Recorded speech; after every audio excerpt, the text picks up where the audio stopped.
ऊट पटांग मेकअप किए हुमा घर के पास एटीएम के सामने जोर जोर से गाना गाने लगी तो लोग हैरानी से देखने लगे। हुमा ने देखा कि लोग उसे घूर रहे हैं तो वह चीख पड़ी। लखनऊ के इस घर के सामने से गुजरने वालों को अक्सर अजीब नज़ारे देखने को मिलते हैं। कोई इसे पागल खाना कहता है तो कोई भूतिया। हकीकत आसपास के कुछ ही लोगों को मालूम थी। शहर के पॉश इलाके निराला नगर के इस घर की डोरबेल बजी। काफी देर बाद फिरोज ने दरवाजा जरा सा खोलकर पूछा, क्या चाहिए। एक पड़ोसी दरवाजे पर था जिसे फिरोज पहचानने से इनकार कर रहा था। उस पड़ोसी ने कहा, ये कैसी बू है फिरोज भाई। फिरोज ने मुंह पर दरवाजा जोर से बंद कर दिया। फिरोज फौरन अंदर की तरफ गया और खुशबू के लिए स्प्रे छिड़कने लगा। अगले दिन करीब 50 वर्षीय फिरोज अपने घर की बाउंड्री वॉल को स्केल से नाप रहा था। आसपास कुछ लोग ये देखते हुए चुहलबाजी कर रहे थे। किसी पर ध्यान न देते हुए फिरोज अपनी धुन में था।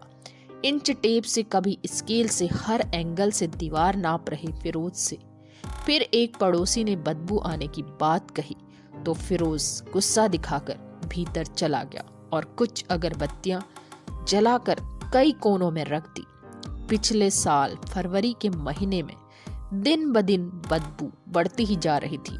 अगली सुबह किसी ने देखा कि घर के बाहर रखे हुए कूड़े के ढेर और डस्टबिन में फिरोज कुछ खोज रहा था। उसने डस्टबिन से कुछ चीजें चुनी और कुछ खाया भी। बाकी लेकर वह भीतर जाने लगा। लोग आपस में बतिया रहे थे, कौन यकीन करेगा कि ये आदमी बीटेक किया हुआ इंजीनियर और बेहतरीन नौकरी से रिटायर हुआ अफसर है। जरूर इस घर में कोई चक्कर है कि सभी पागल हैं। उस शाम भी फिरोज ने बदबू की बात पर किसी को तवज्जो नहीं दी तो एक पड़ोसी ने इस परिवार के रिश्तेदार वसीम को फोन किया।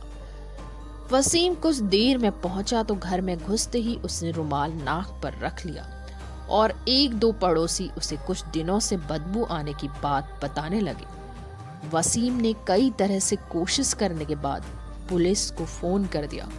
पुलिस ने आकर मामले को समझकर दरवाजा खुलवाने की कोशिश की, लेकिन आखिरकार दरवाजा तोड़कर खोलना पड़ा। दरवाजा खुलते ही बदबू के मारे सबका बुरा हाल हो गया था। किसी तरह पुलिस कमरे में दाखिल हुई तो कमरे में जाले, धूल और गंदगी इतनी थी जैसे वह सालों से बंद वीराना हो। एक खटिया पर एक सिकुड़ा हुआ चादर या कंबल दिख रहा था। जिस पुलिस कर्मी ने करीब जाकर देखा वह उल्टे पांव पीछे हटा। क्या हुआ? पुलिस कर्मी ने फटी आंखों से कहा, सर, ये तो कोई लाश है। सब एक दूसरे की तरफ देखने लगे। फिरोज से जवाब तलब किया गया, लेकिन वह बजाय जवाब देने के वहां से दूर हट गया। वसीम ने लाश को पहचान कर बताया कि लाश फिरोज की मां 90 वर्षीय डॉक्टर मोना जुबीन की थी। फिरोज से पूछताछ हुई। पुलिस, तुम्हारी मां की लाश मिली है, क्या हुआ था, कैसे मौत हुई? फिरोज, ढंग से बात करो। पता है, मुझे लंदन की एक यूनिवर्सिटी से जॉब का ऑफर मिला था। पुलिस, आपकी माँ की मौत कैसे हुई? फिरोज, वो मर गई। कैसे मर गई मुझे क्या पता, बस मुझे बदबू आती है। पुलिस, कब मरी थी? फिरोज, मैंने आंध्र प्रदेश की एक यूनिवर्सिटी से बीटेक किया था। वहाँ ऐसा कोई सवाल नहीं था, इसलिए मुझे जवाब क्या पता। पुलिस को समझ आ चुका था कि फिरोज की दिमागी हालत ठीक नहीं थी। वसीम और आसपास के लोगों से पूछताछ करते हुए पता चला कि मोना जुबीन काफी पढ़ी लिखी थी, जिसके पति रहमत की मौत 10 साल पहले हो चुकी थी।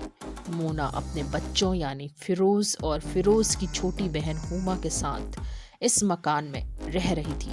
वसीम और पुलिस के यहाँ आने पर हुमा मकान में नहीं थी, जिसे सुबह तक यहाँ देखा गया था। हुमा कहाँ थी? किसी को कुछ खबर नहीं थी। कुछ लोगों ने बताया कि कुछ दिन पहले ही अपने घर की टंकी पर खड़ी हुमा फ्लाइंग किस करती हुई पोज दे रही थी।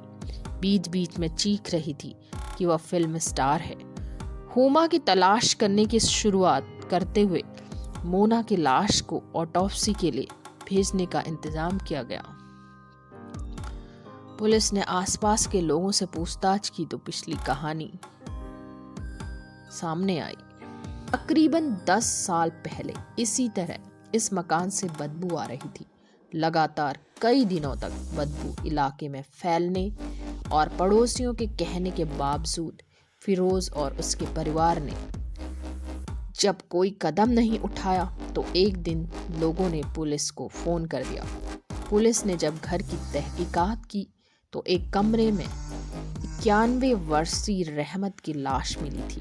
तब पता चला था कि रहमत की मौत 1 महीने पहले हो चुकी थी। रहमत IIT मद्रास से ME करने वाला स्कॉलर था जो लखनऊ विकास प्राधिकरण में चीफ इंजीनियर रहा था। रहमत की मौत के बाद फिरोज और उसका परिवार उसकी लाश 1 महीने तक घर में रखे रहे।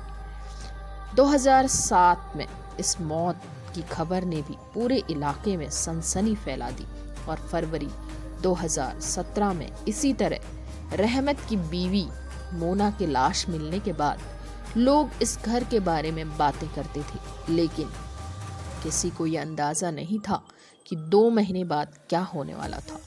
ऑटोप्सी रिपोर्ट में ऐसा सुराग नहीं मिला था कि मोना की मौत को कत्ल माना जाए। इस केस की हवा धीरे धीरे धीमी हो रही थी कि अप्रैल के महीने के पहले हफ्ते में इस घर से बदबू आना शुरू हुई। पड़ोसियों ने इस बार घर का दरवाजा खटखटाया, लेकिन इस बार कोई जवाब नहीं आया। किसी ने दरवाजा नहीं खोला। पड़ोसियों ने फिर पुलिस को फोन किया और ऐसी खबर दी। पुलिस पहुंची तो घर में कोई नहीं था। लोगों ने बताया कि सुबह तक तो हुमा को घर में देखा गया था, लेकिन इसके बाद से वह गायब थी। पुलिस ने फिरोज के बारे में पूछा तो लोगों का कहना था कि कई दिनों से फिरोज दिखाई नहीं दिया। बदबू फेंक रहे घर की तलाशी चल रही थी और इस बार किसी कमरे से नहीं बल्कि बाथरूम से एक लाश मिली। ये लाश थी फिरोज की। लाश की हालत देखकर साफ शक था कि इस बार मामला मौत का नहीं बल्कि हत्या का था। हसनगंज पुलिस टीम ने जायजा लेते हुए देखा कि फिरोज के एक पैर में चप्पल थी, जबकि दूसरी चप्पल कुछ दूर पड़ी थी। हो सकता था कि वह बाथरूम में फिसल गया हो और सिर पर चोट आने के बाद हड्डी टूट गई हो। लेकिन फिर गर्दन कटी हुई पाई गई। गर्दन पर गहरा घाव था जो किसी धारदार हथियार से हो सकता था। खुदकुशी का शक जाहिर किया गया तो एक पहलू यह भी था कि कोई इस तरह अपना गला काटकर खुदकुशी क्यों करेगा। घर में पिछले करीब 7 दिन तक लाश के साथ रही हुमा घर से गायब थी। अब सवाल खड़े होना जायज था। खुदकुशी, हादसा, कत्ल, सच क्या था? कत्ल था तो क्या मामला लूट का हो सकता था? कत्ल का मकसद क्या? करोड़ों का आलीशान मकान और प्रॉपर्टी हथियाने से जुड़ा था। क्या अंग्रेजी में MA की डिग्रीधारी हुमा की मानसिक हालत वाकई कमजोर थी और वह किसी कठपुतली बन गई थी? अगर हुमा कातिल हो सकती थी तो वह 7 दिन तक लाश के साथ घर में क्यों मौजूद थी? इन तमाम सवालों के मद्देनजर जांच चली और कुछ दिन बाद एक ATM के पास से हुमा को पकड़ा गया। पूछताछ में अपनी बिगड़ी दिमागी हालत के चलते काफी अटपटे जवाब देने के बाद हुमा ने बताया कि वह गोमती नगर में एक दोस्त के साथ रह रही थी। वह कुछ रुपये निकालने के लिए ATM पहुंची थी। पुलिस की जांच चलती रही, लेकिन फिरोज की मौत एक अजीब रहस्य बनकर रह गई और 1.5 साल बाद भी इस रात से पर्दा नहीं उठ सका कि असल में सच क्या था। इस मामले में ताजा मोड़ तब आया जब इसी महीने हुमा को पता चला कि घर में रह रहे माली के बेटे राहुल पटेल और राहुल के साथी भोला सिंह ने मिलकर विश्वास खंड में अपने परिवार की प्रॉपर्टी को हथिया लिया। हुमा यह जानने के फौरन बाद पुलिस थाने पहुंची और बीते 10 नवंबर को हुमा ने विश्वास खंड में अपने परिवार की प्रॉपर्टी को हथिया लिया। हुमा यह जानने के फौरन बाद पुलिस थाने पहुंची और बीते 10 नवंबर को हुमा ने पुलिस को बताया कि राहुल और भोला की साजिश के बारे में फिरोज को पता चल गया था, इसलिए दोनों ने मिलकर फिरोज को मार डाला था। इस बयान के बाद पुलिस फिर से इस केस की तफ्तीश में जुट गई।